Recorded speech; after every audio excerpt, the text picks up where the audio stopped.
Assalamualaikum warahmatullahi wabarakatuh. Perkenalkan, nama saya Anissa Lukum. Di sini saya ingin menjelaskan tentang perlindungan konsumen. Jadi perlindungan konsumen itu ialah segala upaya untuk menjamin adanya kepastian hukum dan memberi perlindungan kepada konsumen. Di sini juga pengaturan mengenai asas-asas atau prinsip yang berlaku pada hukum perlindungan konsumen yang dirumuskan dalam peraturan perundang-undangan yang menyatakan bahwa perlindungan konsumen berasaskan dari asas manfaat, asas keadilan, asas keseimbangan, asas keamanan, dan asas keselamatan dan kenyamanan serta kepastian hukum. Jadi saya ingin menjelaskan tentang contoh kasus tanggung jawab pelaku usaha. Seperti Sarul mempunyai toko dan dia ingin menjual barang-barang serbaguna atau keperluan yang dipakai sehari-hari. Jadi si Fuji ini datang ke toko Sarul untuk membeli popok.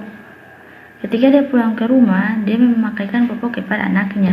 Tetapi anaknya ini merasa alergi dan merasa gatal-gatal di bagian pantat gitu. Nah, jadi dia balik lagi ke toko Sarul, ingin meminta ganti rugi atas barang tersebut yang dia beli.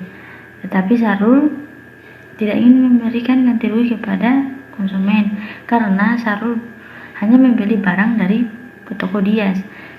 Tetapi di situ ada kelalaian dari Sarul karena Sarul membeli barang tersebut tidak melihat bahwa barang ini sudah expire atau tidak. Jadi di situ tetap pelaku usaha harus memberikan tanggung jawab atas kelalaian tersebut, gitu. Jadi di sini saya ingin menjelaskan lagi tentang hak-hak pelaku usaha dalam pasal 6 Undang-Undang Nomor 8 Tahun 1999 tentang perlindungan konsumen yang telah disebutkan bahwa yang menjadi hak pelaku usaha adalah yang pertama, hak untuk menerima pembayaran yang sesuai dengan kesepakatan mengenai kondisi dan nilai tukar barang atau jasa. Yang kedua, hak untuk mendapatkan perlindungan hukum dan tindakan konsumen yang berketikat tidak baik.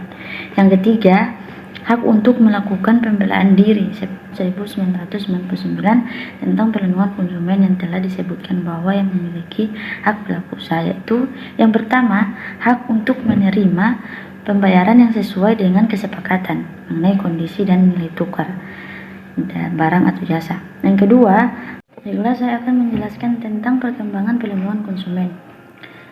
Jadi, dengan berbagai kasus yang telah atau sedang terjadi di Indonesia, bisa dikatakan bahwa perlindungan konsumen di negara ini masih sangat rendah.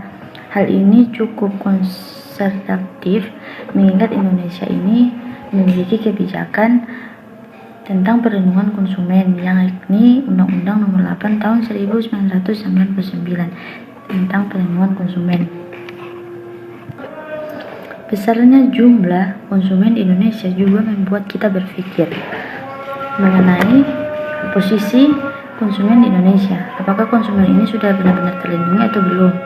Berdasarkan Yayasan Lembaga Konsumen Indonesia atau bisa disebut dengan YLKI, sepanjang tahun 2012 sebanyak 620 kasus permasalahan konsumen yang dilaporkan lembaga tersebut. Data ini mengalami peningkatan dari tahun sebelumnya yang hanya mencapai 525 kasus.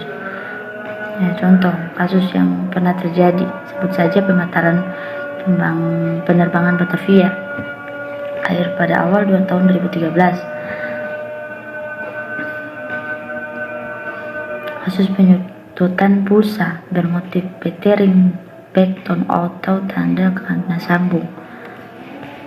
Atau kasus-kasus makanan, bakso berformalin, produk kadaluarsa dan lain-lain. Kasus persengketaan konsumen dan pelaku usaha yang bisa dibawa ke pengadilan dengan perantaran lembaga yang bertugas menyelesaikan sengketa antara konsumen dengan pelaku usaha. Pasal 45 sebagai realisasinya, pemerintah telah membentuk Badan Penyelesaian Sengketa Konsumen atau disebut dengan BPSK di beberapa kota Indonesia seperti yang dimanakan dalam pasal 49 Undang-Undang Perlindungan Konsumen. Pelaku usaha sebaiknya melakukan upaya bersama untuk memperbaiki citra dari produk yang dihasilkan. Contoh seperti nelayan yang baru ini dilakukan oleh menyelidiki ikan yang meminta pemerintah menjadi ikan berformalin. Hal ini dilakukan selain demi keuntungan nelayan guna memperbaiki kepercayaan masyarakat terhadap ikan di Indonesia, juga dapat memberantas segala oknum pedagang yang dapat merugikan konsumen. Terakhir, penegakan penerapan Undang-Undang Perlindungan Konsumen ini dengan sanksi yang tegas dan mengoptimalkan peran BPSK dan YLKI. Dengan optimal peran BPSK ini, masyarakat memiliki penganan untuk memperjuangkan hak-hak sebagai konsumen, sehingga persoalan terkait dengan perlindungan konsumen di Indonesia dapat teratasi. Baiklah, saya akan lanjut ke perkembangan perlindungan konsumen di Nigeria.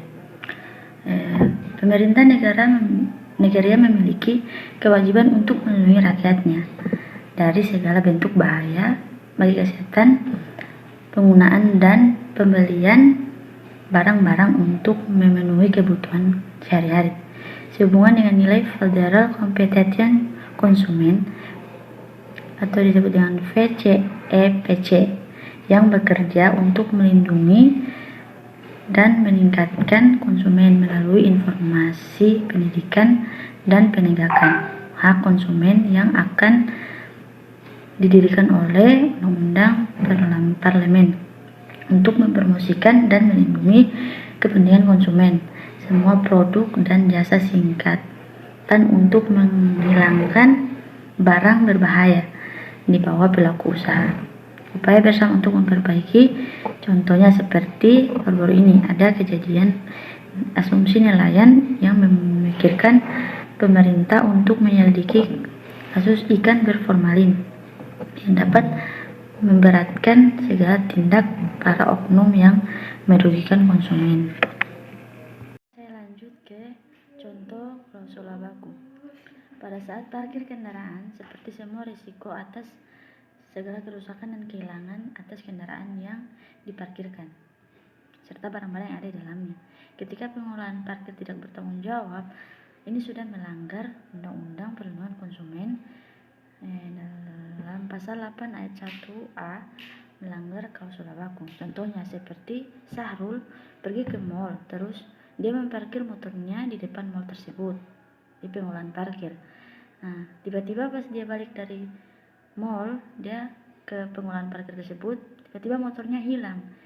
Nah, jadi dari pihak pengelolaan parkir ini tidak mau bertanggung jawab atas adanya kehilangan motor tersebut. Jadi mau atau tidak, jadi dia sudah termasuk melanggar klausul baku gitu.